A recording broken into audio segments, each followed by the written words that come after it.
ஒரு சிஷ்யன் வந்து குருட்ட கேட்குறான், நான் மெடிடேஷன் பண்ணும்போது நல்லா சாந்தமாக ஃபீல் பண்ணுறேன் அப்படிங்கிறான்.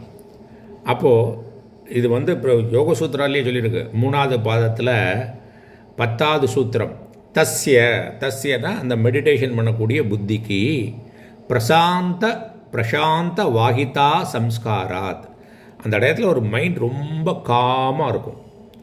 இது சவிகல்ப சமாதியாக இருக்கட்டும், நிர்விகல்பம்னா கேட்கவே வேண்டாம். அவன் சொல்கிறான், அப்போ சாந்தமாக இருக்குது. அப்புறம் இந்த மெடிடேஷன் ஸ்டேட்லேருந்து முடிச்சுட்டு வந்த அப்புறம் அதே நிலை இருக்கணும்னு ஒரு ஆசையாக இருக்குது. ஏன்னா அந்த நிலை இல்லை.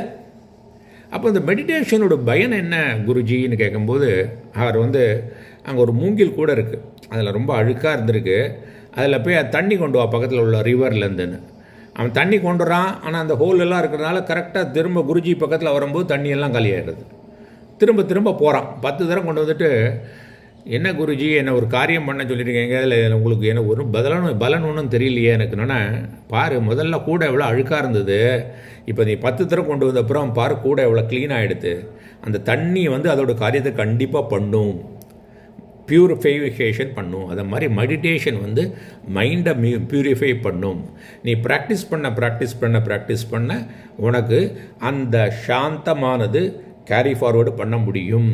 அது உங்களுக்கே தெரியும், உன்னை சுற்றி உள்ளவங்களுக்கும் தெரியும். இதுக்கு வந்து சொல்கிற சூத்திரம் வந்து ஃபஸ்ட்டு பாதத்தில் 47வது சூத்திரம், நிர்விச்சார வைஷாரத்யே அத்தியாத்ம பிரசாதக.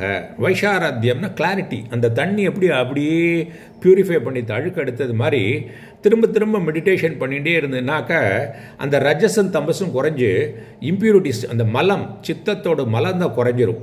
அப்போ என்ன ஆகும், மீதி இருக்கிற சத்துவம் ப்ரிடாமினண்டாக இருக்கும்போது சத்துவம் வந்து எப்படியுமே பிரகாசமாக இருக்கும், கிளாரிட்டி இருக்கும், அது கிடைக்கும் உனக்கு. ஸோ மெடிடேஷன் பண்ணினேன்னா இதை நீங்கள் கூட அக்ரி பண்ணி அப்ரிஷியேட் பண்ணுவேள். பண்ணலைன்னாக்கா இன்றைக்கி தான் என்றைக்குமே நல்ல காரியம் பண்ணுறதுக்கு என்ன, இன்றைக்கி தான் நல்ல நாள், மெடிடேஷன் பண்ணுங்கோ.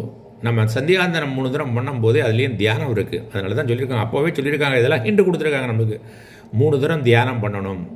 So morning, afternoon, evening. சரி, வேலைக்கு போகிறீங்க, மத்தியானம் பண்ண முடியலன்னா கண்டிப்பாக மார்னிங் அண்ட் ஈவினிங் 21 மினிட்ஸு அலாம் கிளாக்கில் டைமரை செட் பண்ணிட்டு அழகாக பண்ணலாம்.